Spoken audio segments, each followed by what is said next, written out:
Go on, tell us about your kettle then. What? My kettle went on fire, didn't it? Yonks ago. Yeah, I came in for weeks and weeks, right? Sue's going to me. There's a funny smell in the kitchen. It's like a burning smell. I went in and I smelled, whatever, it's fine. It's just a bit of, you've just something else coming from outside. Bit of toast, something like that. Anyway, we eventually, the kettle stopped working. I went and looked at it and went, what's going on with the kettle?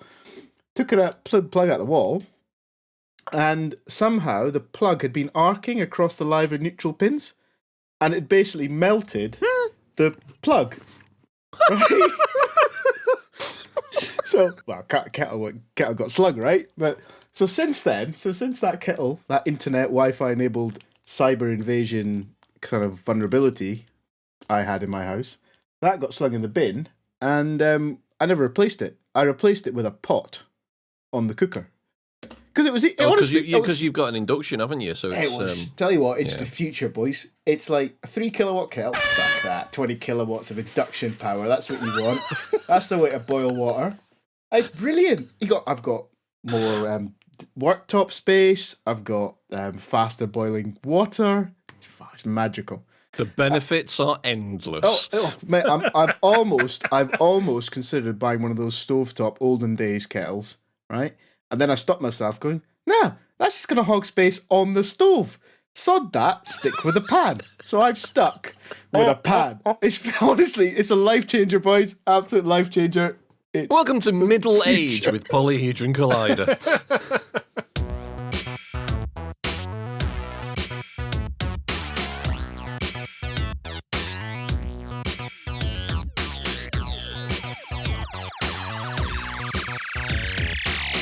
Hello, ladies and gentlemen, and welcome to the Polyhedron Collidercast, episode 96. I'm Steve Tudor. I'm Andy Lewis. I'm Sid Gill. Well, boys, I was talking about board games, but I've got a PS5 and I'm well chuffed. You've got wanker's cramp, haven't you? You've been using it that much. I'm not quite I do have a bit of wrist pain, yeah. See? He's got wanker's cramp. I was half expecting to turn up with that sports strapping on to make sure he was more efficient. You know that tape they put on? Mm-hmm. What have you actually got on it, then? Well, at the moment, only Demon's Souls, because that's about the only PS5 game I was actually interested in. Okay, is it a remake of the original Demon's Souls? Yeah, it's a remake, yeah. Okay, because that isn't actually that old. Is it like 13 years old? Is it that old? Jesus Christ, that's gone quick. I remember when it all came out.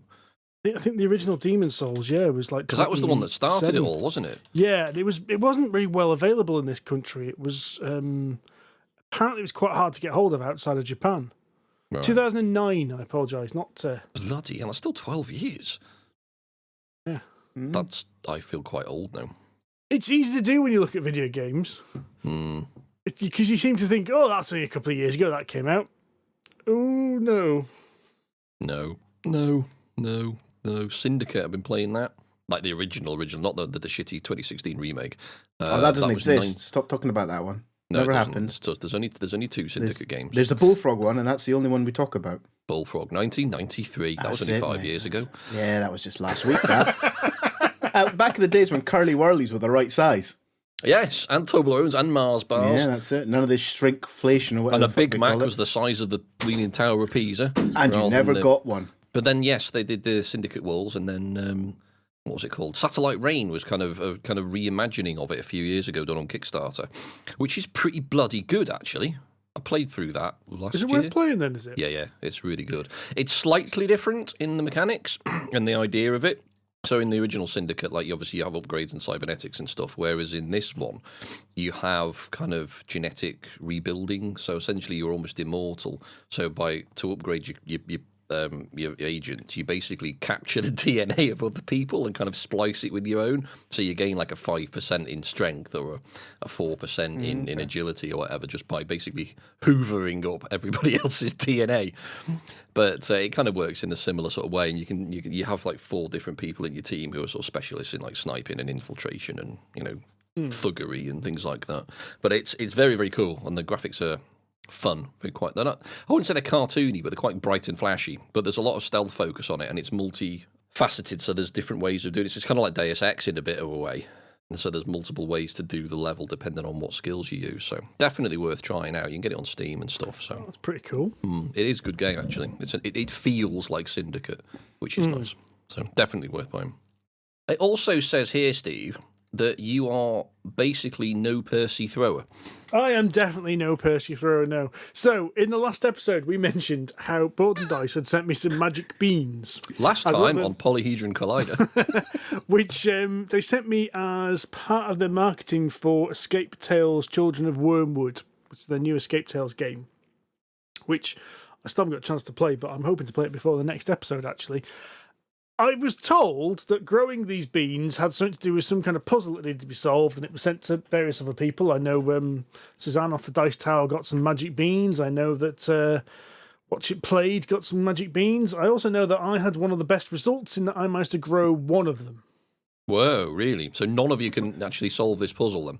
No. So whatever the answer to this puzzle is, God knows at this point, because apparently I was supposed to grow all three.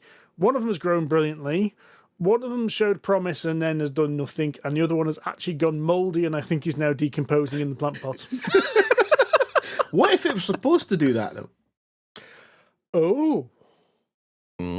That I like your thinking, Sid. It was supposed to do that all along. That's the solution to the puzzle. There you go. I like the way Andy's shaking his head there. He's not convinced. You've got one which demonstrates the purity and the beauty of life. One represents decay and death and sort of an ambivalent middle ground, which is what we seem to be stuck in right now with COVID. You've not rolled well on your persuasion roll there, Sid. I rarely do, mate. My dice are cursed. That is true.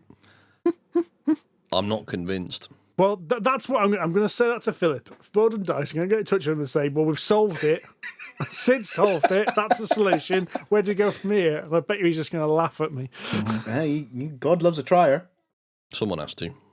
Speaking of news, this is a long list. It is. It's been a busy 3 weeks. Despite my comment not 1 hour ago going, slow news fortnight. Half an hour later, there's a page full of bloody articles as Tudor suddenly rushes to complete it all. That's because Tudor forgot to make a Google Doc last week and has suddenly been remembering them all in the last 20 minutes.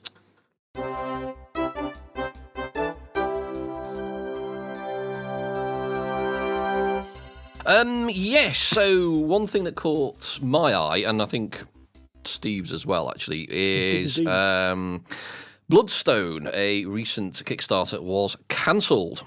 Despite meeting its funding goal. So this has kind of almost divided the crowd, as these things tend to do. The game actually reached, I think, something like $300,000, 200x thousand pounds, despite having a goal of something like 30k. I think it hit about 200 grand when I'd looked at it after it had been cancelled. And of course, the crowd is going berserk, going, well, this is not fair. You know, this is rubbish. Why have they done this? It's hit the goal. Why can't they actually be honest? And then other people have been very supportive of Druid City and said, well, that's fine. You know, we don't really mind. You know, come back and do it when it's ready. Of course, the question I have is, well, surely it was kind of ready when, you know, you launched the project. But, you know, let's gloss over that. And of course, there are comments that smack of, well, hang on, and this is just deception and greed, and you didn't actually mean the amount of money that you wanted, and the thing is, this is not the first time we've seen this kind of behaviour. Oh, definitely not. No. No, I mean, I don't know how commonplace it is, but it doesn't surprise me. I'm going to put a stake in the ground and say it is true of about 90% of projects on Kickstarter. I would not disagree with that statement. That the funding goal you see is not the actual funding goal that the game needs. No. Now, it goes way back to the old shady dealings, our old favourite Game Salute. It was pretty transparent with them because what they tended to do was have a really low funding goal, and the stretch goals were things we kind of went, well, hang on, shouldn't they be included in the game anyway? I mean, they weren't like deluxe items, they were things like dice. Meeples, dice. It's like, whoa, hang on, what was it going to be without these? Yeah, you're playing a dice chucker. We'll add the dice with a £10,000 stretch goal. Yeah, but there was a game a couple of years back, 18 months or so ago, and I can't remember the life of me of the game, but it was designed by the designer of Magic. And it was a new card game he designed, and they'd said right from the start, this is our actual funding goal. And it got nowhere near. because it was a really high figure. It was like £300,000 or £400,000 they were after, where most Kickstarter projects say, they've got a funding goal of like £30,000. Yeah. And there's a weird psychology with Kickstarter where people don't want to back a failing project. Yeah, I remember you telling me a few years ago that there are some people out there, I don't know if it's still true, that have or try to maintain a 100% record in that they don't back something that won't succeed. Yeah. I'm thinking that's kind of missing the point of a crowdfunding project, really. You kind of stick your money on the table and see what happens. This is not, well, obviously it has now become a pre-ordering system, or at least as good as these days, but the whole point of crowdfunding is that there is risk on the customer, and that's the whole point of it. The business is offsetting its risk onto the customer rather than taking the risk themselves, like, FFG do, for example. They just publish games. Or, there's plenty of others, but FFG, there's the big ones I can think of. So people complaining about this kind of thing is kind of a bit dumb.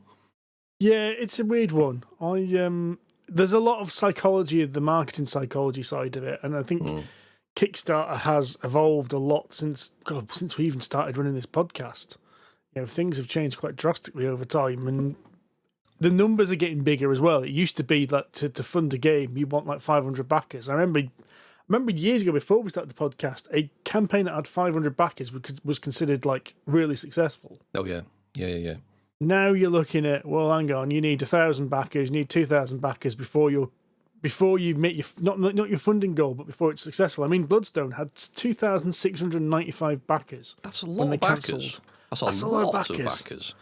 So obviously they were looking for a lot more than that by the end of the project. They're looking for 5 to 10 grand by the looks of it. Yeah. I mean, there were comments I saw. I don't know how I don't honestly know much about the game itself because the one Druid City game I did not get on with, so I've not been overly enamoured with sort of following stuff, but obviously a lot of people have enjoyed it and they've gone in there, and there have been comments to the effect of, well, if I'm going to be paying that amount of money, I might as well get something by Awaken Realms. Yeah, things like that. So I don't know how true that is. I'm not gonna comment as to whether there is too much stuff. I don't know, but I mean, Awaken Realms do know what they're doing. To be fair, and I mean, they're not shy. They do put a lot of effort into their games, and there's a lot of stuff in there. You could possibly argue they're a little overproduced, but... Yeah, but the argument is the Druid City games seem to be very overproduced. Yes, I mean, I'm not going to lie. I think Grim Forest was enormously overproduced for what it was. I've not played their 2 follow-up games, which were Sorcerer's City and Tidal Blades, but I've heard a couple of reviews which basically say the same thing. Yeah.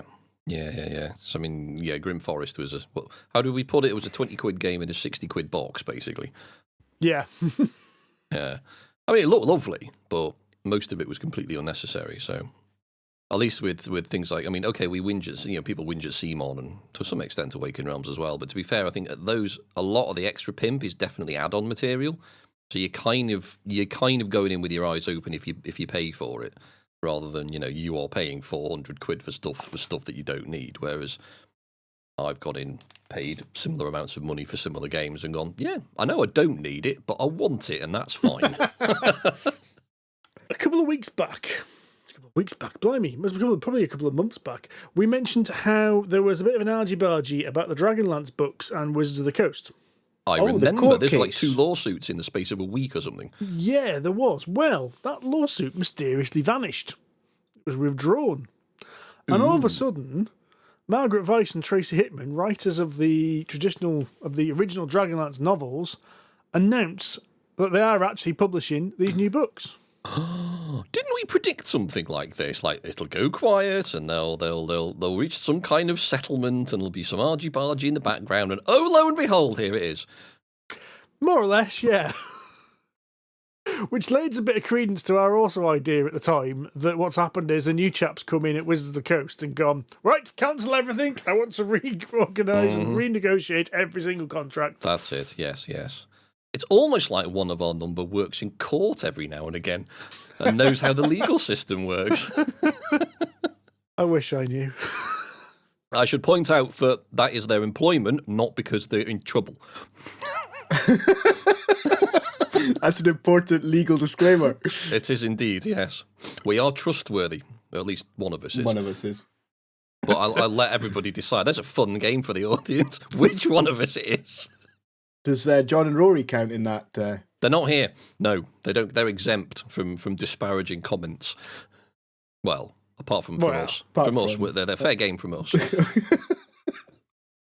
On Dungeons and Dragons related news, the cast of the Dungeons and Dragons movie has been announced. It looks pretty high end, actually. I was looking at it the other day. I've been outside. I've sacrificed a goat to the movie gods to make sure it's not a pile of shit. I'm not sure I could take that. How big a goat? I mean, Well, what are we talking about here? Big goat. I mean, I've committed with one small goat for now, and I might escalate to larger and larger animals. Right. It as wasn't we one get kid's closer. love. No. a bison. As a man of the science, I'm quite superstitious about such things. A goat here and there's nothing wrong with that. I don't know. I mean, there's some pretty big names in there because you've got the chap from Broadchurch? Not Broadchurch. Bridgerton. Bridgerton. That's the chap. Yeah, Laura watched that like a few weeks ago. I couldn't be arsed with it, but It's not made for you, mate. It's not made for you. No, I know It's not for you. It's not for us. No, it's not for us. Not for It's the not. likes of you. No, it's not. It's not got a bit of blue for dads, bit of blue for dads. It's none of that. Well, actually, there was plenty of blue. There was plenty of blue for dads. A lot of blue for the mums, There mate, was is what is in that, I tell you. There were some good-looking chaps in there with their shirts off quite a lot. I saw clips of it and I thought, hang on a minute. But but it seems to do quite well. And there's Chris Pine as well, Captain Kirk.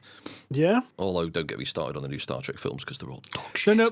Quick. Yeah, move on. But he did do well in Wonder Woman. He was very good in Wonder Woman. Michelle Rodriguez, isn't it? Yeah, she's ace. We like her. I thought she was banged up for fraud or something. Hadn't she done something like that? There was a reason she was embroiled in some Hollywood scandal not that long ago. She was years ago. I think there was some legal activity. I don't know how far it went, but we'll move quickly on in case some lawyers are listening and I get myself banged up. All of this is allegedly a rumour and conjecture. Indeed. There's no basis for any of this opinion at all. But no, she's in it. I can't remember the last thing she was in actually, but she's been. That's what I mean. She's gone. Was she in one of the Fast and Furious films? She's been in quite a few of them. Oh yeah, she did loads of them. Yeah, there she you did go. Resident Evil and stuff like that as well, didn't she? Back in the day. There you go, arse kicking lady. But at least if it's a decent-ish cast, at least names you've heard of, it might be all right. It might be. Yeah, but Jeremy Irons was in the last one, and that didn't help it, did it? That's true. Yes, that's very true. To be fair, Jeremy Irons was the best thing in that last one. He was basically chewing the scenery. Well, exactly. But even that wasn't enough to save that pile of tosh, was it? No. Oh well. We shall see. We can hope. I think that's all we can hope. do. What's this next one then, Tudor? You were telling me this is based on a computer game that I've never heard of. This is quite literally hot off the press because this got announced about 5 minutes before we started recording this podcast. So, Plastic Soldier Company, or PSC, have announced that they are releasing a Prison Architect board game. So, Prison Architect is a PC game. It's on Steam and other platforms. And the aim is you actually design and build a prison, and you've got prisoners in there, and you get, you've got a balance between rehabilitating the prisoners and making money as part of a prison warden system. And things like riots happen, and you've got to have the right number of security guards and things like that. It's shown quite cutesy. It's quite cartoony. This sounds like a very John game. It does, yes. I think it is a very, very John game. Yes. However, to perk your interest, Mr. David Turtsey has been involved in this. Big Davey T. David Turtsey has co-designed this with Nora Lee Lubbers, and Lewis Shaw has been involved in the graphic design of that. Ooh, from Braincrack. From Braincrack Games. So, lots of names we know. And like. And like indeed. Well, I think by default that means I have to at least cast my eye over it. I think you do, Andy. I'm probably going to like it, aren't I? I think you are. I think you can get it on your mobile phone to have a wee play of it. It's quite good. I have Steam. I've got to Well, you can do justify it on my Steam. graphics card somehow, mate. I might as well get it on Steam. I'm not expecting it to push them in any way, shape, or form. It might use a quarter of half a core, something like that, if you're lucky. Play it on my watch. You could probably draw it on a BBC Micro, mate. It's not exactly complex, this one. Yes. We've got actually a raft of board game news. So I thought I'd quickly mention this because one of our RPG friends, Dan, is really keen on this, and we've had to crush her. I'm really disappointed because there's a Stardew Valley board game being announced. So that's another one of these games which is kind of like the thing John would like, but more cutesy, in which you have to farm things and make vegetables and such like, and very relaxing. Now, that's good. The bad news is it's not available in the UK and it's already sold out in the US. Oh, well, never mind. And I did see someone on the forum say they have managed to import a copy, but it's cost them £90 to import a $30 board game. Ouch. I'm no accountant, but I don't think that's worth it. Well, it depends how much money you have to spunk up the wall, doesn't it? I suppose. Unrelated news. Modifius have announced a Skyrim board game, which is coming to GameFound very soon. GameFound does seem to be taking off. It does. Because I've seen a few things advertised recently, not just this and through Board Game News, but on sort of scrolling through Facebook and Instagram and all of obviously the same thing.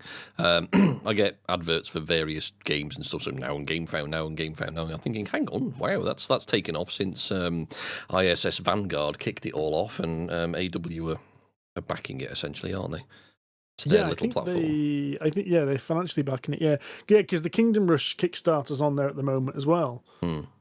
I think one of the advantages is you don't have to worry about the late pledges either, because that's all built in. Yes, because it was originally built from the Pledge Manager, because that's what they used. GameFound was originally a Pledge Manager used by Awaken Realms, so I guess they've just kind of extended it, got a couple of bolt-ons, chucked it on the side, and away they go. Maybe they're stretch goals. How very meta. In other news, there's a new Witcher board game coming. Did you type this when you were drunk? The width. No. Have you seen my typing? Yes, I have. Type. It's on the screen in front of me. It's fucking awful. It was 10-thumbed cripple you are. I can't type. I've never been able to type. I'm a mechanical engineer. I used to write like 5 words a day, and then I'm a mechanical engineer and I used to do assembly drawings, and I'm not kidding, it took me 5 years to learn whether assembly has an EY or just Y at the end. Because the amount of times I wrote it EY, and here's the best thing, no one picked it up at first. The mechanical engineers didn't pick it up at first. It was some other person in the engineering team went, you spelled assembly wrong, don't you, Steve? What's a Stix drawing I've done with that? Why didn't somebody tell me earlier? Good grief. It's not an important fact. You need, as long as you've got the right grade of aluminium and the right grade of screws on there, it's fine. Doesn't matter if I spelled assembly right. Unless that's the etching you've done on the milling. Just saying. Thankfully, I've never made that mistake. I know plenty of people who have. Oh dear.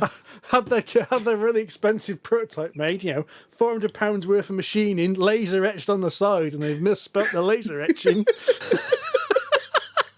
You'd think stuff like that would go through review, but, if it's getting reviewed by people with the vocabulary of you, Mr. Tudor, possibly a bad idea.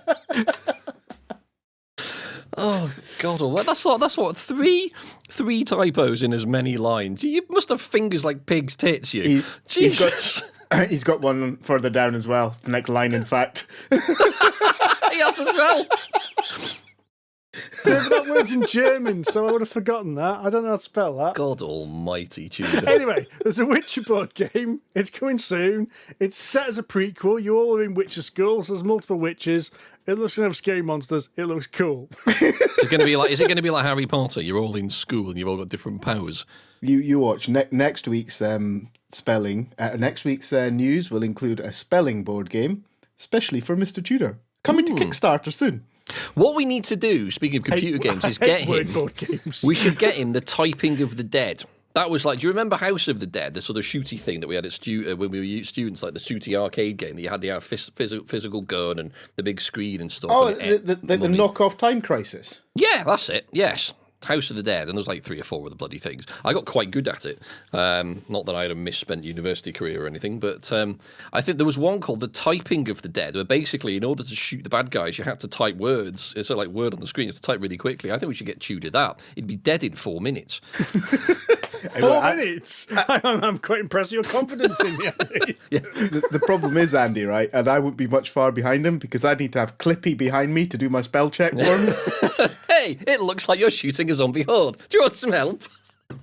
Damn straight I would, Clippy. Go and fix this for me. You'll start out writing an envelope or something helpful like you used to, little prick.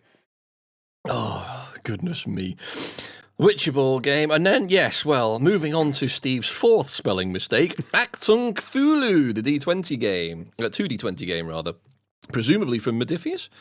It is indeed, yeah. Yes. So originally this was like an add-on for Call of Cthulhu, which basically allowed you to play Call of Cthulhu during World War II. And they kept expanding it with some extra stuff. But I believe it was written for Call of Cthulhu 6th edition, and then 7th edition came along and kind of put a spanner in the works. So they're basically moving it to their own system, which is the 2D20 system, and you can download the quick start rules for free right now from Modiphius and Drive4RPG and other places. I might have a look at that. Alien. Here's one for you, Sid. You like a bit of Alien, don't you? Fit in Nostromo? Yes. But this is a board game, though, I believe, isn't it? Miniature one.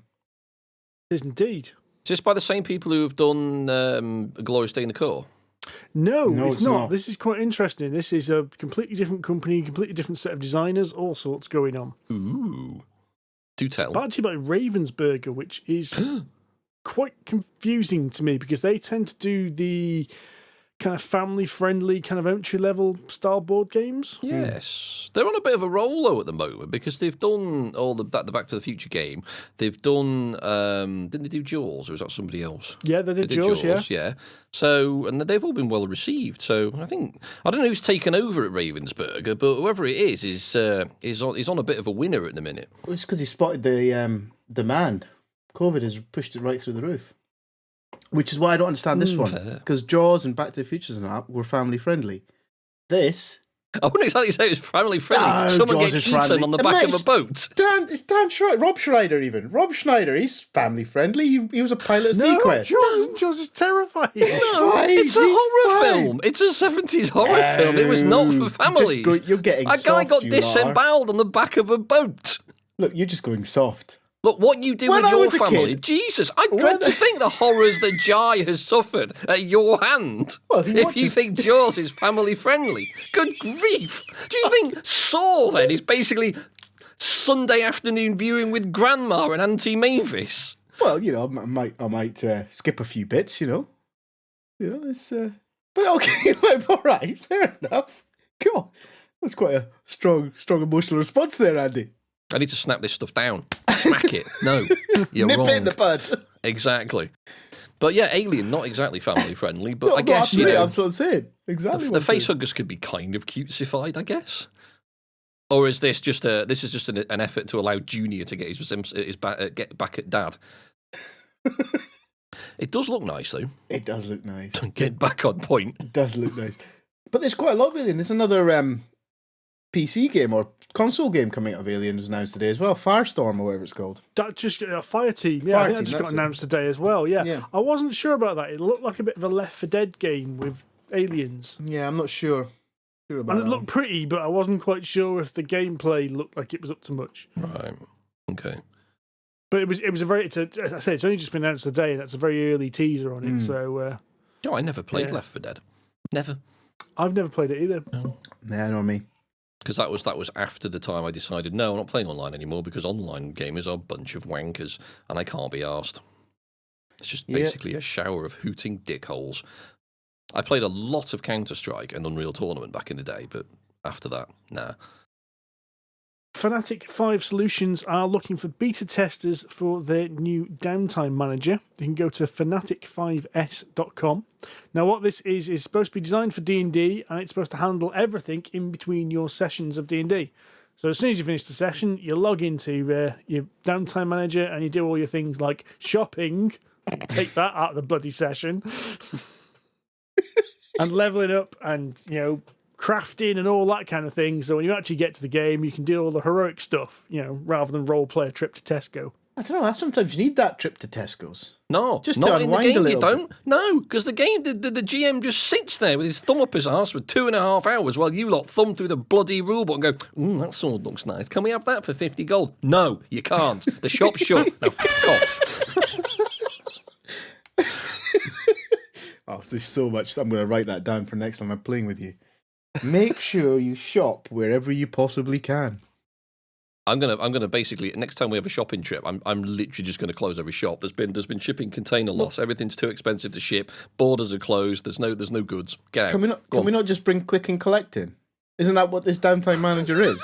Just imagine. It's Ocado of the Forbidden Lands. Basically, put your order in and then go pick it up at the shop when the next session opens.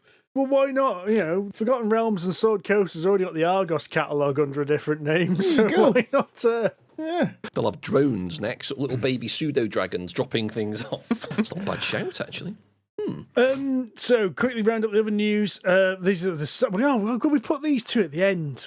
Tabletop Scotland has been cancelled. That was me, guilty as charged. The reason is because literally it got announced about 2 minutes before we started recording tonight, and I thought, well, because Laura and I we're genuinely thinking of going, because Duncan keeps asking me every year, Andy, are you coming? I would, Duncan, but I've usually got something on. I thought this year, actually, I might be able to go. There's a good chance it's happening, because we might all have had, some kind of injection before then. And he sent out a survey last week, I think it was, asking, under what circumstances would you turn up, if everything had hand sanitizer and if everyone had jabs and all this sort of jazz.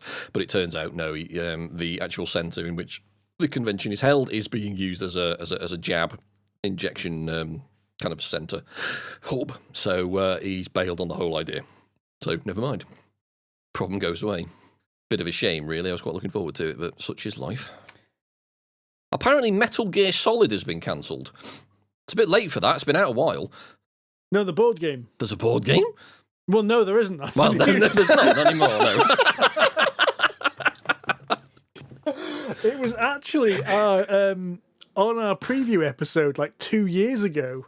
I was actually really excited about this because you reminded me earlier when you were talking about how in video games you have a thing where you can like approach things from a different angle and do things like different ways. Well, this was supposed to be a board game in which you could do that, which different players could take different approaches, and everyone had a chance of getting to the solution. But apparently, the designers have been publicly stated that the project is completely canned. It's not going anywhere. It's never going to see the light of day.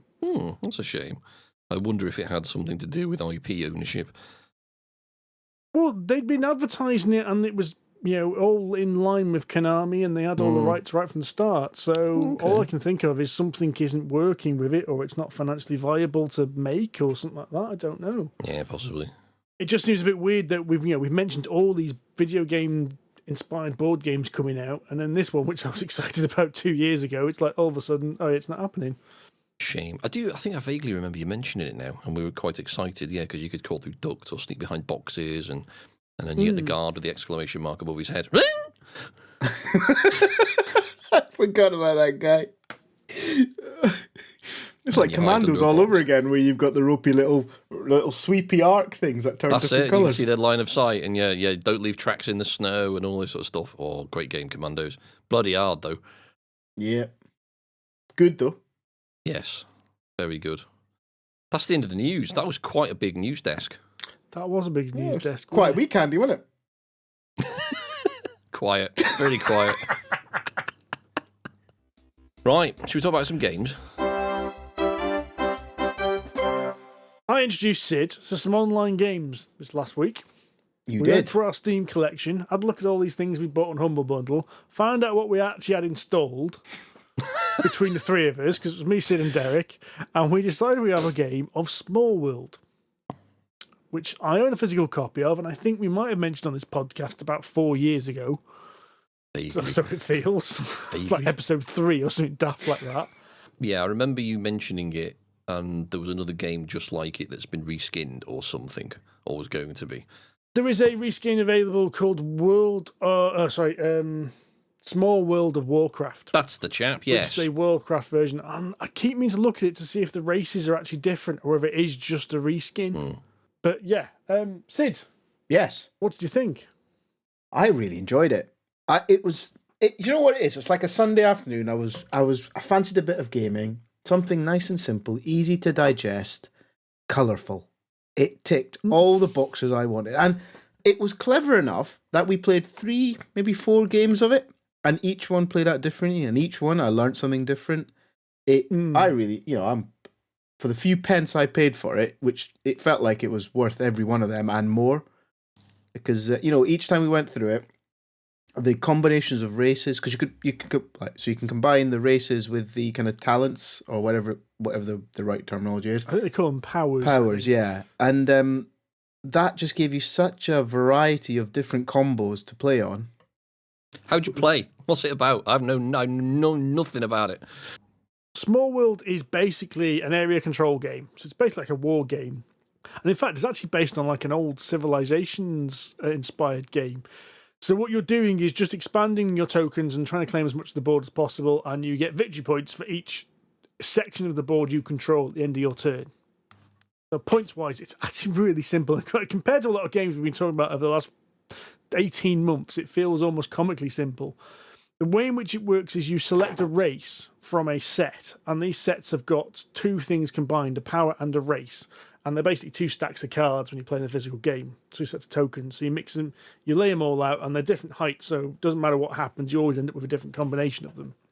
And these could be things like dragon riding halflings, or undead kobolds, or barbarian mermen, or something like that. So each one has a power, and then the race has its own power as well. Okay. But they're unbelievably simple because the game works by, when you start the game, you have to come in from one edge of the board, so you're invading, and you have to lay down 3 tokens plus 1 token for every token that's already there. Simplest way to think about it. So to invade a land, you need 3 tokens. Right, so it's a bit like Ethnos in that sense. Yeah. Okay. Yeah. Think of it like that. But you're doing this really quick, so it's not Ethnos where you're doing this. Once you've played so many things, it's a simple case of you get a handful of tokens and you just kind of go, right, okay, 3 in that one, move into that one, 3 in that one. Oh, that's a mountain. So mountains have got a mountain token in, so I need 4 for that one. That one's got an enemy in it, and there's 1 enemy in there, so I need 4. That one's got an enemy that's got 6 enemies in it, so I'm going to need 9 tokens to invade that, and I've got 3. Okay, I'm not going there. This sounds like Risk Light. It very much is Risk Light, actually. And there is a dice in there. So what happens is when you get to the end of your tokens, when you've got not enough tokens to invade the space you want to, you can take a chance and roll a dice and add that, and that dice gets added to your total.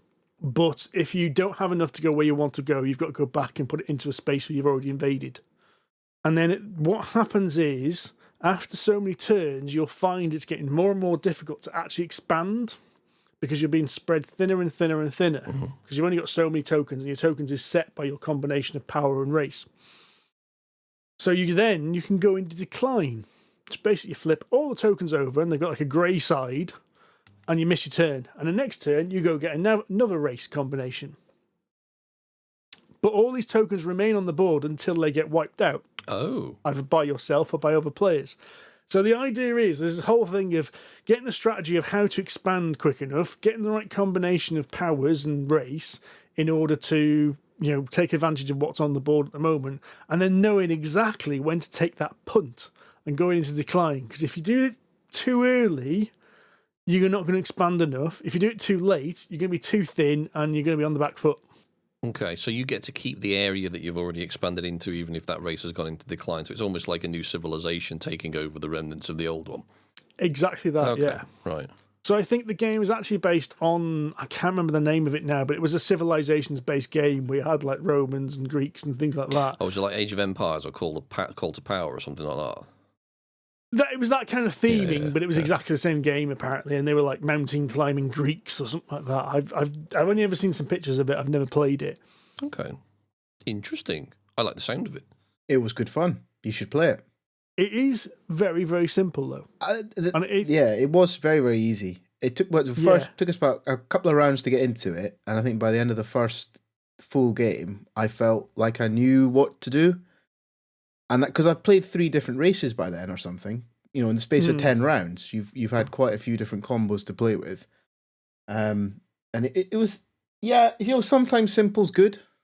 Not everything has to be a dry, boring Euro like Andy loves. Just a fire it up and have a play. Always a dry, boring Euro. And that's what I said. I said not always needs to be. I'm not enjoying this brush I've been tarred with. But honestly, because one of the things for me is it's the age-old argument of the PS4 loading screen. Do you know, if it takes you a long, like, whenever you pick up, for me, right, I pick up a game, like on a PS4, and I want to play it, I've got 20 minutes, half an hour. If 15 of them are waiting for the thing to update so I can play 5 minutes a game, I'll just chuck it away. I wouldn't even bother starting. But with this, I felt like I get straight into Small World. Took me a few minutes, but 5 minutes into it, we were playing, and I was enjoying it, and I got more out of that, I think, with my little window. You want PS5, mate? Oh, don't start. Background games running. It's a revelation. I'm not kidding. You turn the console on, you're in your game. It's instant. Stop it. Stop it. But yeah, no, Small World, I really enjoyed it. I think it was a good game. It was good for my level of ability as well, I reckon. And that was probably the important thing. Is it didn't tax me too hard.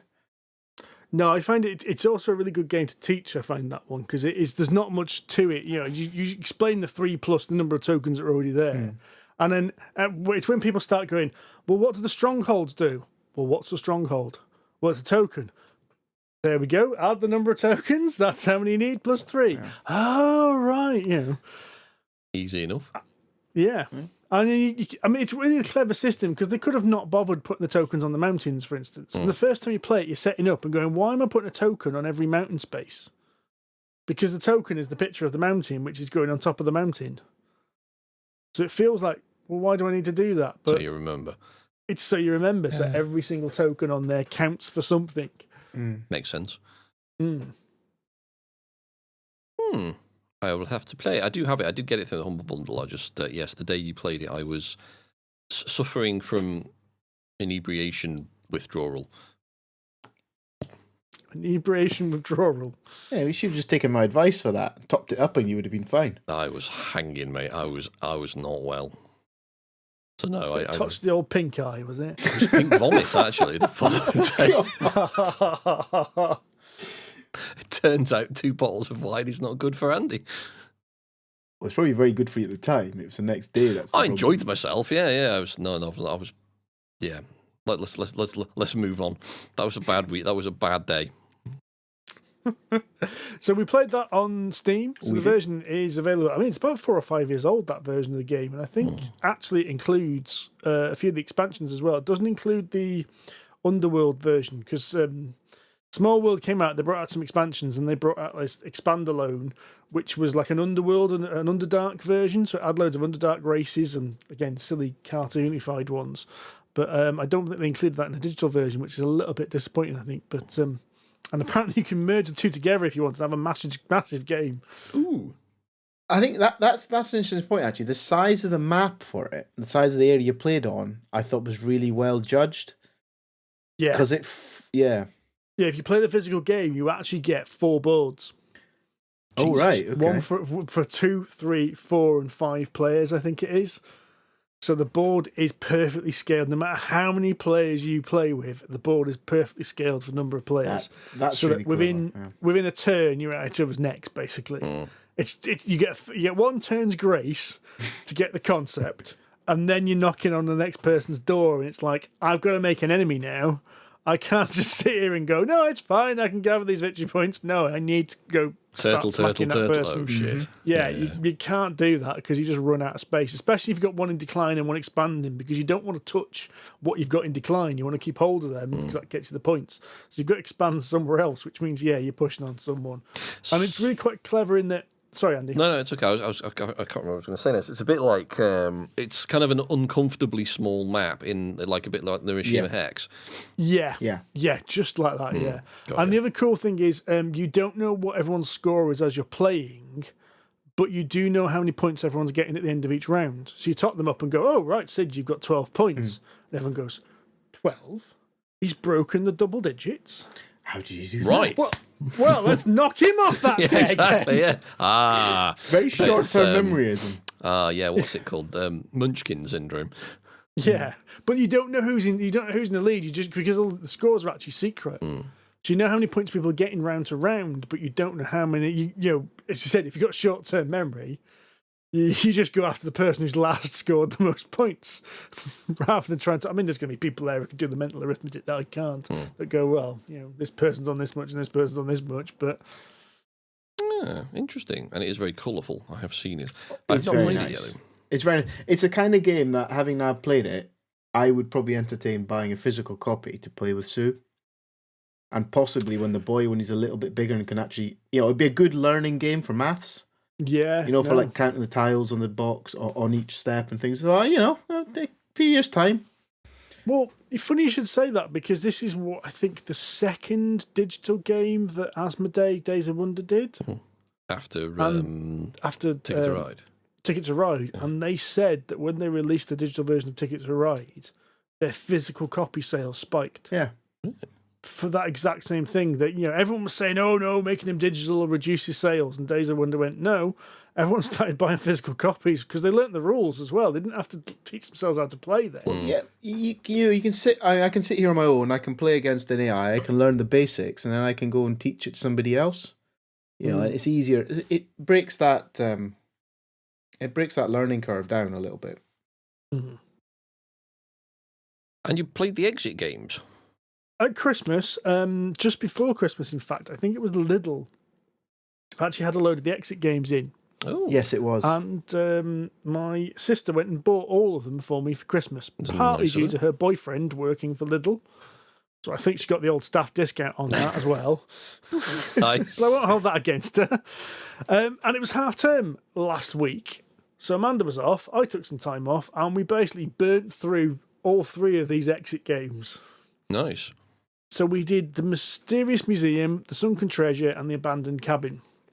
We did mention Exit games on the podcast. Oh, God, it must be like 2 or 3 years ago now. Is this the one with the Japanese cherry blossom one that I played? Or was that a different one? That's the same company, but that was a very different kind of game. Okay.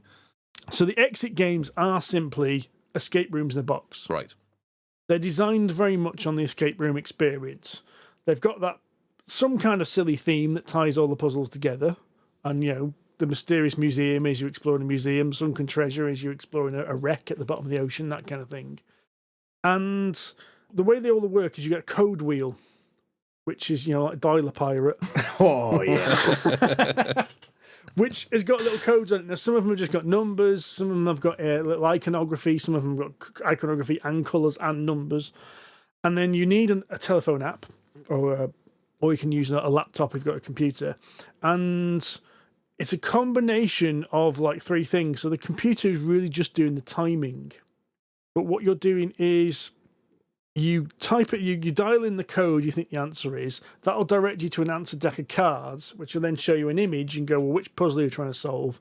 Which then directs you to another card, which tells you whether you've got the solution or not. But the rest of it is, common kind of escape room kind of puzzles. So, there's a whole variety of things.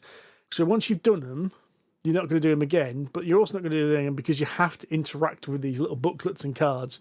You have to have a pair of scissors and a pen handy because there are cards you have to cut up, there are pages you have to fold, things you have to rip, things you have to write on, things you have to hold up to the light and then get a pen and scribble all over it, that kind of thing. The whole variety of puzzles. Okay. They're only about a tenner though, aren't they? 15 quid maybe. They're about 10 to 15 quid, depends on where you buy them from, yeah. And when they were in Lidl, they were, I think they were £10 each in Lidl, so I think they're about £15 each most other places. They were a bit of a bargain when they were in Lidl. Yeah. And I think these are the older ones. I think this is like the first release they've done, and they've kind of done a lot more since. It's not bad for an evening's entertainment for 2 or 3 folk, though, is it? It's not, actually, because we spent... the first 2 took us under an hour, and when I say under an hour, I mean 55, 56 minutes kind of thing. And the last one was a little bit more difficult, and I think it took us an hour and 10 to complete. Okay. So you're looking at... Now, we've played... The one we played ages ago, we played with 4 people. And, of course, these 2 we just played with 2. And I've got to admit, they felt... This one, of all these kind of escape rooms in the box we've done, these ones felt the best for 2 people. Because any more than that, and you can't share the materials, you'd have to just be on a little coffee table and all huddled round. Or you're going to have to be really, rigid and, decide exactly who's doing what, because it was very difficult to share some of the clues, especially because the first 2 were rated as a 2 out of 5 difficulty, but the Abandoned Cabin was a 2.5 out of 5 difficulty. And I would say the easier ones were very linear. Right. So you had to do a puzzle to get to the next puzzle. Whereas the more difficult one, the clues weren't linear, so you were getting clues but not knowing the puzzle yet, or you're getting the puzzle without having the clues yet. So there's a few, like a proper, like a really good escape room has that thing where you're looking at it going, I should be able to work this out. And then someone works something else out and goes, that's why I needed that little snippet of information. Or you just do what I did in the escape room we did in Melbourne and brute force the wiring diagram. Click, click, click, click, done. You're not supposed to be able to do that yet, Andy. Yeah. Well, that is actually one of the issues we found with one of the puzzles, because it's always a 3-digit number. There was one when we got 2 digits and we were 1 digit short. You just, presumably, you obviously it's you going just to be spin from... the last ones, yeah. You just spam the last digit, yeah. And it was a bit kind of like, are we cheating? Because the time it takes, you're losing time because you are being marked on how long time. So each time you look at one of these numbers, you have to look up a card in a deck and possibly look up 2. Because it either tells you got it wrong straight away or it tells you to go to a certain place. So I wasn't quite sure if that was a little bit naughty of us or not. Yeah. Nah, I don't think it's naughty. I think it's the spirit of the game, isn't it? I mean, it's a legitimate way to break a 3-pin lock. Yeah. If you have 2 numbers, you're sat there with a padlock with 2 numbers out of 3 right, you're just going to spin the last one. Why wouldn't you? You've reduced it from 1,000 options to 10, haven't you? So you've done most of the work. Exactly. It's legitimate, I think. Statistically, it's only going to be 5 of them. It's only going to be 50% because your expectation value is about 5.5. So it depends whether you do a binary search method on it or you just do an incremental step through. It doesn't matter. It's only going to hit half of them, aren't you? Yeah, it does, because one requires more moves. So there's more clock cycles. If you do binary, you have to go backwards and forwards on a spinny lock, don't you? Oh, I see what you mean. Yeah, okay. Got you. I have no idea what you're talking about at this point. Neither do we. We're just making up words that we heard other people say. Join them into sentences. It's called consultancy.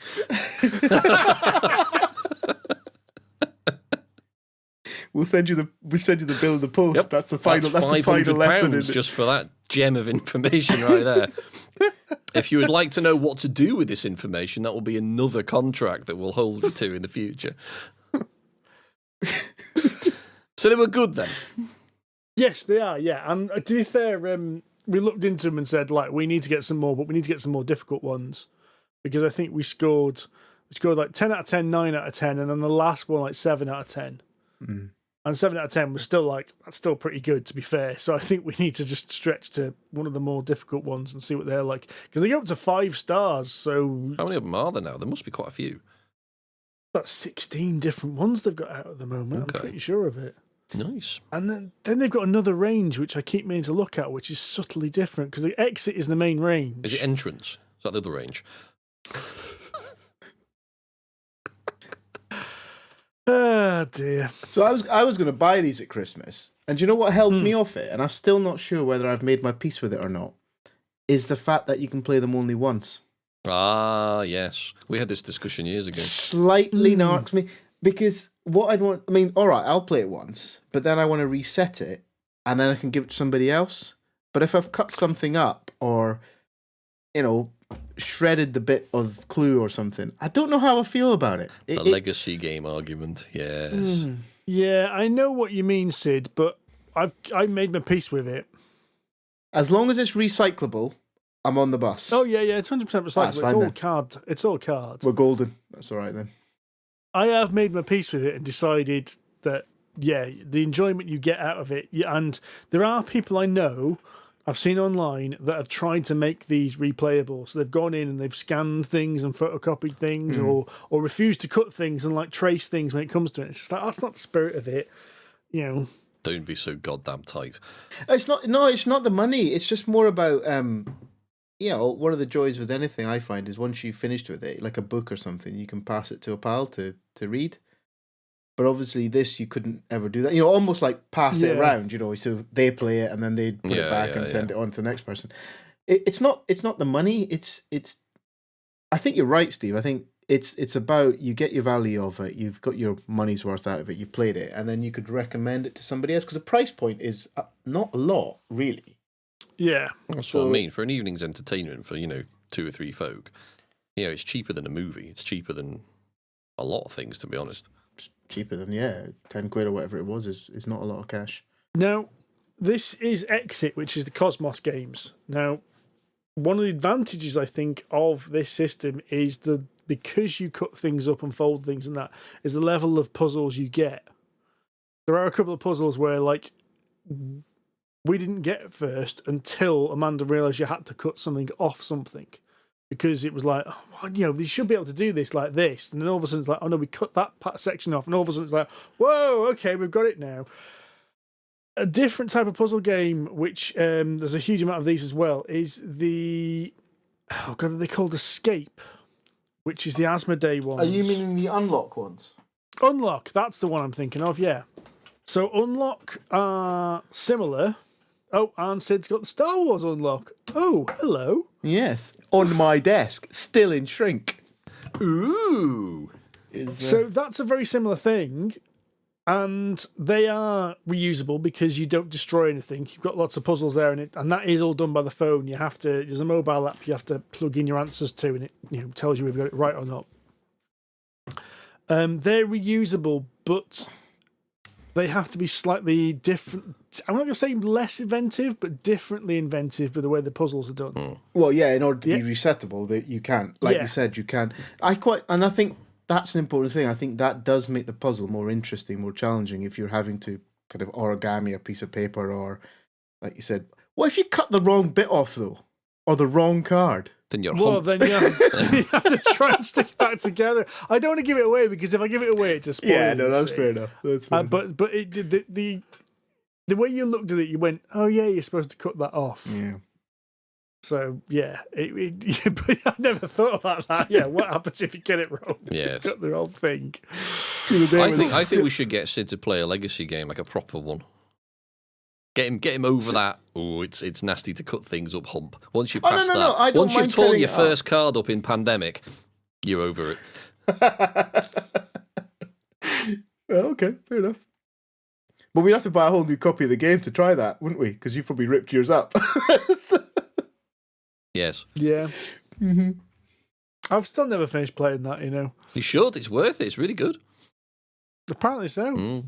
It's actually the game I played with you and John. It is, yes, I know. It all went to pot when I moved away, and then John's nerves wouldn't allow him to play more than one game of it in an evening. Funny. Honestly, seriously, he chickened out of it. We played one game of it, and he was like, it was a bundle of just frayed nerves. It was just wet, really. Steve and I like well up for another game, go, yeah, let's save the world, or redo the month we've just screwed up because we're shit, which was quite often. John was just sat there sort of shaking nervously. So we couldn't. Oh, dear. But I played it with other friends, with Laura and a couple of our other friends as well. We played through the entire campaign in like 3 sessions. Just spanned it like 7 games in a sitting. It was great. We really enjoyed it. So I've still got season 2 to play, which I'm not even started yet. And of course, season 0's come out now. We need to play that as well. But God knows when, because we're not allowed to at the moment with other people. And it seems like a bit of a waste to play with only 2 of us.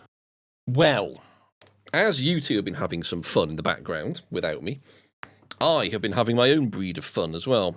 Not that kind of fun. Nobody said a word. No, I know.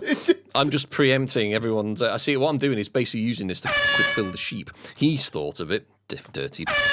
But no, not that kind of fun. I recently acquired, as you know, Tainted Grail in all of its 8-box glory. And, 8 boxes? No, I lie. 7 boxes.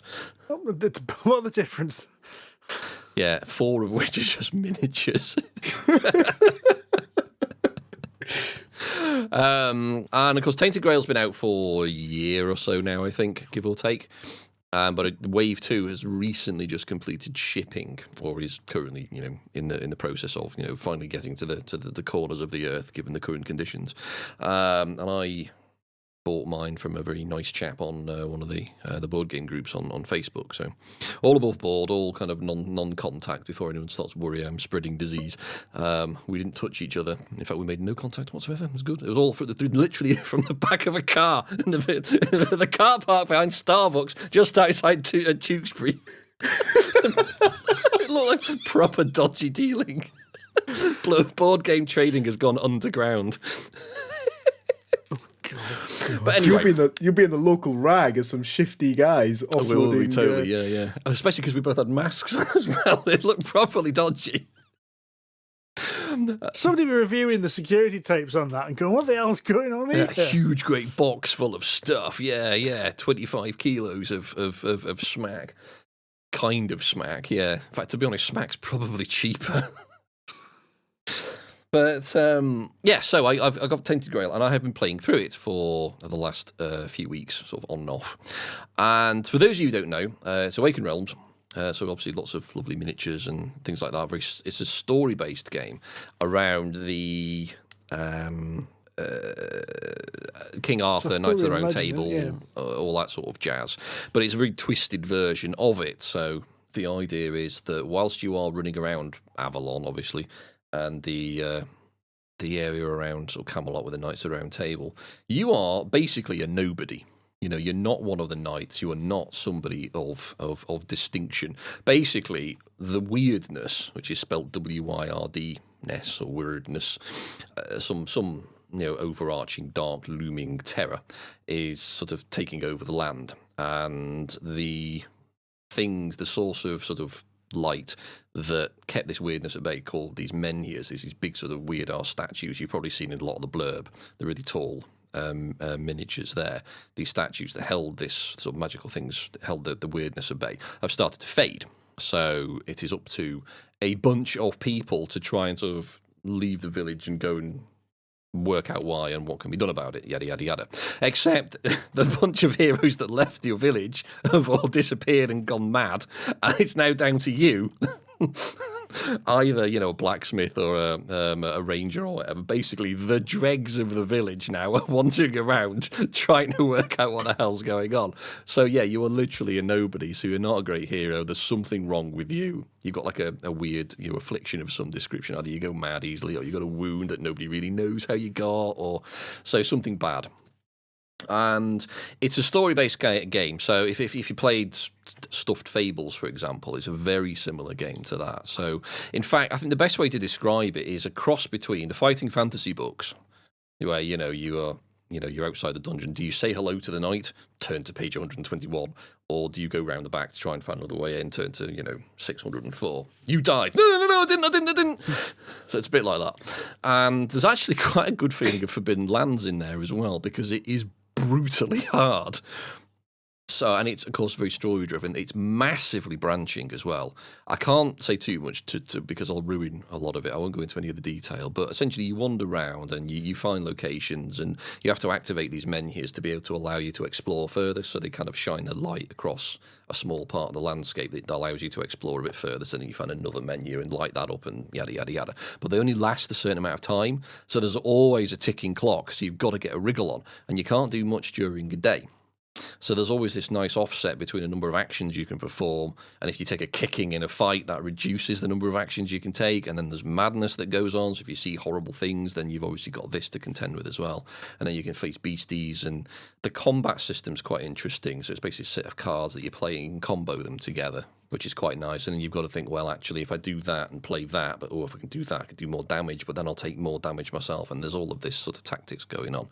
But I'm really, really liking it. And it's a chapter-based game, and there's lots and lots of different cards. So every time you play this game, and I'm now into my third playthrough of it because I've died horribly twice. The first time I just got the shit kicked out of me by a gribbly running around the landscape. The second time I died of starvation because I was slightly foolish and didn't manage my inventory, and got to a point where I had no energy left, so I couldn't move anywhere, and I had no health because I'd just taken a beating from another beastie. So I physically couldn't forage any food. So I just basically died in a ditch. So thankfully my third playthrough I'm doing slightly better. I've got as far as chapter 3. I've actually found Camelot, but there's so many different ways to go. Model. Even the story in it. Every location you go, you can explore. So it says, turn to verse blah, and it'll tell you what to do. Do you want to do this? Do you want to do that? If you have this condition, if you have this, and there's say you can literally save the game, and you get all of these little sort of tick boxes that say if you have this part of the story, then you can do this. But if you've only got this person in your story, then you have to do this, and yada, yada, yada. So there are so many different ways to play through the game, and there are something like, I think it's 13 different characters. If you've got the expansion, there's 5 characters in the base game, well, 4 plus a sort of bonus one that you got if you backed it early on, and then another 8 in the expansion. So the basic game comes with a one campaign, which is something like 30 to 40 hours long. It's enormous. It's literally a tome, an inch and a half thick. And it's wonderful. I am really, really loving it. It's really, really in depth. It's really atmospheric, really engaging. I think, though, it's probably best as a solo game. I was going to say, you're playing it solo, or are you playing it? I am playing it solo, yes. I am tempted to start a game with multiple characters, but the only thing that really changes is the amount of time you get for how long the menus last. So basically, with more characters, you get less time, a fewer days, basically, to actually complete your task. Because you can spread out, you can do more things at once. But in order to activate one of these menus, you have to be in the same place. You have to meet up again. So it does a bit more party management in there. So you can all gang up on a Gribbly if you wanted to. So there's more of you in the same place. Then you all take part in the same one combat. It doesn't scale the combat. It just makes it easier. Or you take turns to sort of wail on the bad guy. But I think primarily it's a solo game. At least it feels like a solo game. It's a bit like this War of Mine, where you can play with more, but to be honest, there's not much point. But I'm loving the branching of it, because there's so much stuff I've done in the game, and there's so much stuff I've not seen. I know I've not seen because I've taken all of the different options, going, oh, what happens if I do that? Ooh, and there's genuinely difficult decisions in the game. It's like, I want to talk to the knight, but I want to see what the peasants are doing, because they're revolting and they're kicking the crap out of the locals. That sounds fun, but I'm supposed to be doing this, and it's really hard. You turn to this, you get eaten. No! Put your finger in the book, and then you can't though. It's really, really, really cheaty if you do that. Like there was one bit where I almost got eaten by a worm. That was fun. Burrowing under the ground. That was good. It's like, you go into this hole. Would you like to venture into this hole? Yeah, I've just found a load of gear outside it. Yes, I would like to go into this hole. Turn the page. You lose 6 health unless you run the hell away. You can roll the die and take off these amounts for all of these things. And if you still survive, you can get out. No, didn't survive. Okay, reload the save. But it is very, very good. I can see why it's done really, really well, and I am really, really enjoying it. So if you want to get hold of a copy, I heartily recommend it. But it is a time hog. It's very engrossing, I can imagine. and it takes a little while to set up. Once it's kind of set up, it's kind of, you have a game set up, and there's like little save slots in the box. So you have a deck of cards that you've got, and then during the game you can upgrade your decks. So you like take more upgraded cards and you mix them in. So there's a bit of a deck builder going on for the combat, and there's another thing called diplomacy. They're essentially the same mechanic. They just use different cards. And the idea is that you see combat, you can do damage, or you can defend, or you can move on. You can play combinations of cards if you've got the right icons, or you've got the right abilities, and yada, yada, yada. So there's lots of elements of different types of games. There's tiny bits of RPG where you can develop your character, and there's a bit of deck building, there's obviously exploration, the story, there's tons of stuff going on. So it's ace. And of course, Awaken Realms miniatures, and they're really, really lovely. Are they needed? Because they looked a bit vestigial, should we say? When I looked at it, I kind of thought, do you really need those miniatures, or? Yes and no. Right. The miniatures you get in the base box, I would say yes, because you could use a token. There's always that argument.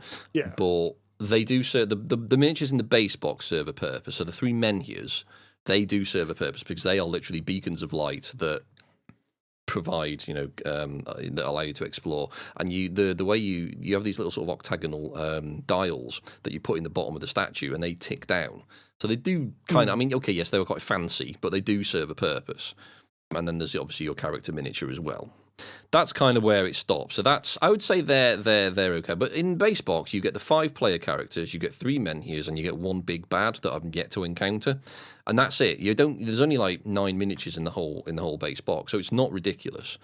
Most of it's cards and the big book. It's the expansions where it goes batshit crazy on the miniatures. There's a box of mounted heroes. There's basically the 13 heroes just on random animals.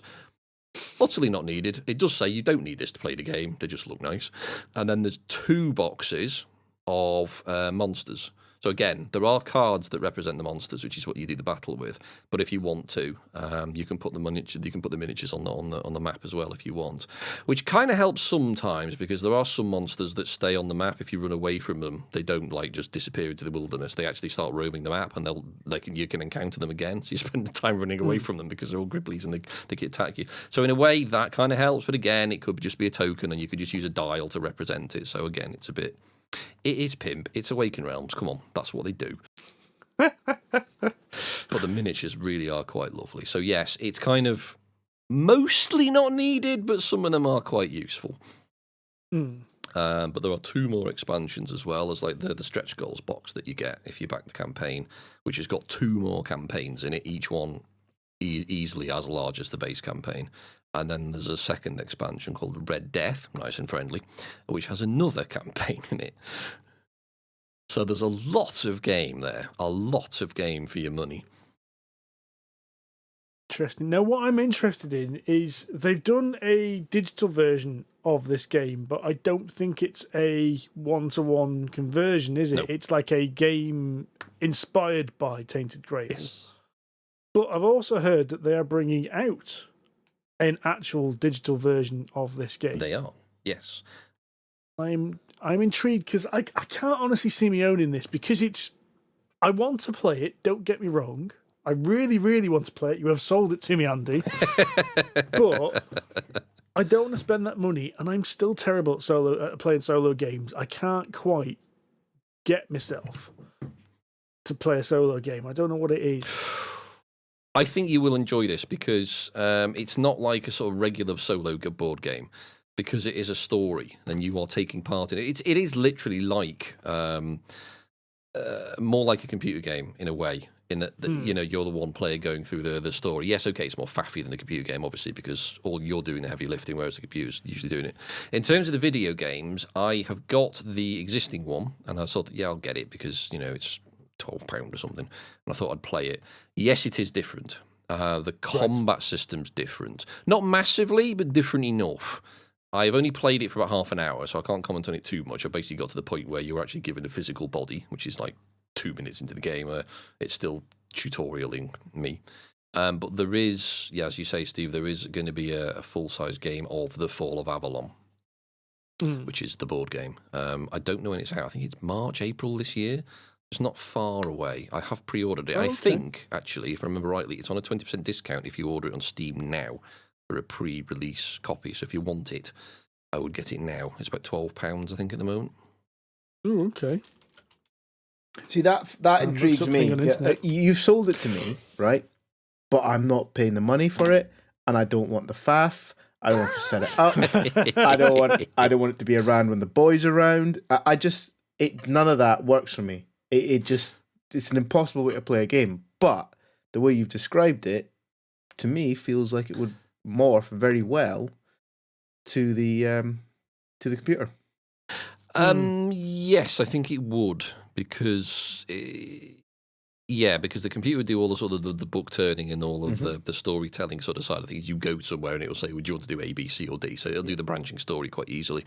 It'll be a bit like Baldur's Gate or Dragon Age in that sense. The combat.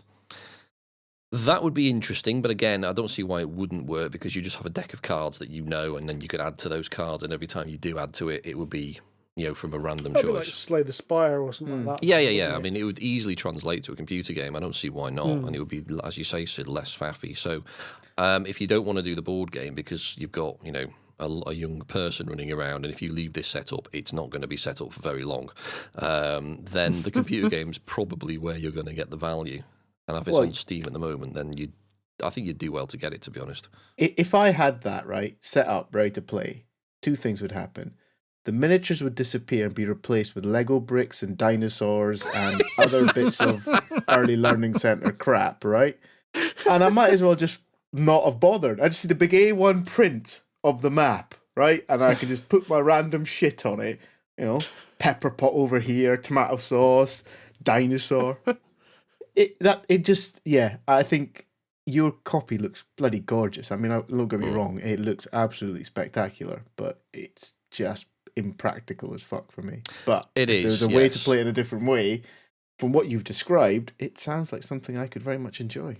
I think you should probably try it on Steam. I can't imagine it's going to be too graphically intensive either.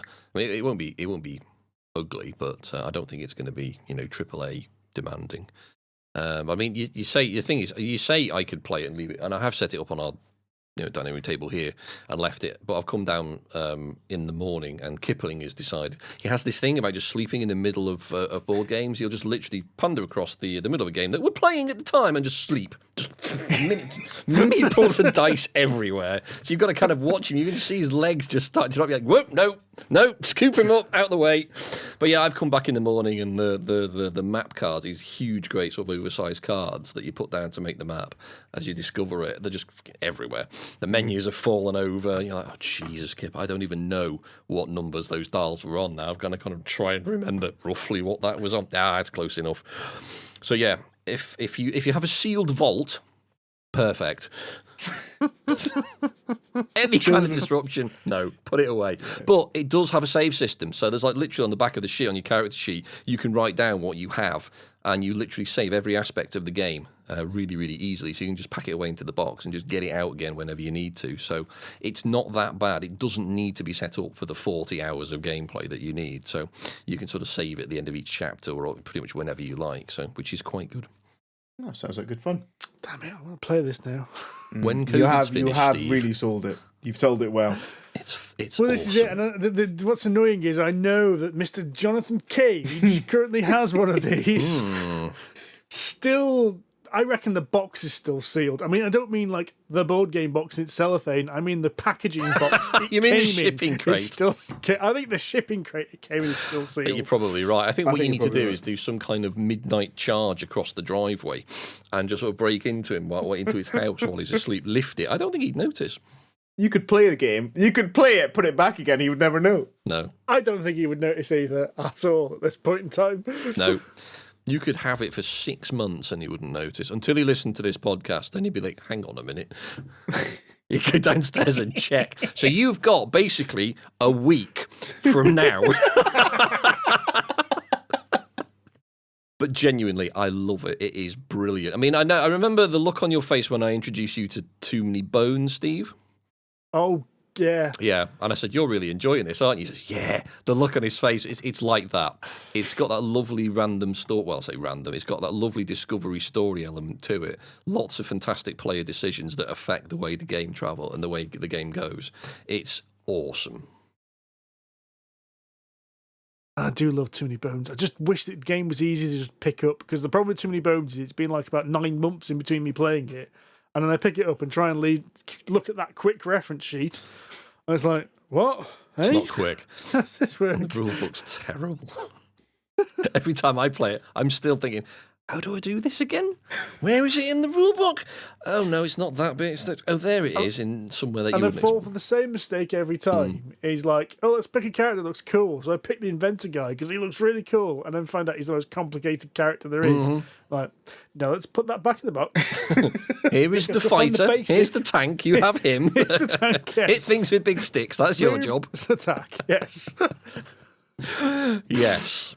Yeah, it's kind of like that in the sense that you get I mean, Too Many Bones isn't a branching story, it's more of a random story, but you've still got a wonderful story-selling aspect of it, whereas in Tainted Grail, it has this amazing storyline in the background. Fantastic. And even just as far as short through the game as Chapter 2, there were 3 story options that I could take, and they're all mutually exclusive. So I could play the game at least 2 more times with the same character and just go for that. I don't know what's going to happen in the next 7 or 8, 9 chapters. So, I mean, there probably is going to be more and more branches beyond that. I mean, seriously, the storybook is like 2 inches thick. It's ridiculous, the number of options. And then you've got the other 12 characters, so you can play the game again with all of those. So whilst the overall plot thread is going to be the same and the locations are going to be the same, so you kind of know where the major things are, getting to them is going to be different because you're going to be drawing different cards every time. Your character's going to be responding differently because they've got different stats. So you've got to think about the game in different ways. There's so much replayability on it. It's amazing. I love it. I love it so much. I am so glad I spent the inordinate amount of money on it. Yeah, that's my other issue. If I spent that much, then Sue would expect similar amount to be spent or something like that.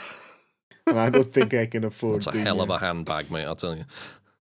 No, it's not, Andy. That's like a cheap handbag, mate. That's a cheap handbag. Do you know what? I don't want to know. I don't understand ask. handbags. It's for the best. You don't want to know. You don't want to know what Amanda's been looking at. No, I'll move on. I'll stick to my plastic and cardboard. Speaking of moving on, Yes. it's time we draw this to a close. So, thank you very much for listening. We have been Polyhedron Collider. If you'd like to leave us a review on your podcast platform of choice, much appreciated. Otherwise, if you want to chat to us, I am on Twitter at PolyhedronC and at Wahoffamadenga. I am at Sonic H with a 0. John is at John_Cage, and Rory is at Rory J Summers. They are still around, I promise. We haven't murdered them or kept them in the basement and told them to put lotion on their skin. Honest. We also have a Facebook page, and we are on Board Game Geek with guild number 2726. And we still have a website, which is basically now a vehicle for this podcast. Yeah. We will put something else on there, I promise. We'll put something on the YouTube channel at some point either. It's annoying, actually. I did those 2 reviews, got loads of great feedback from them, and I haven't done another one since. And it's like, we're getting all these subscribers to the channel and like not putting any videos out. I keep meaning to I'm a bit do guilty now. Clickbait tutor, they'll call you. Yeah. We've called him worse, to be fair. Anyway, before you can insult me again, we'll see you in a few weeks. Tatty bye. Ta-ra. Cheerio.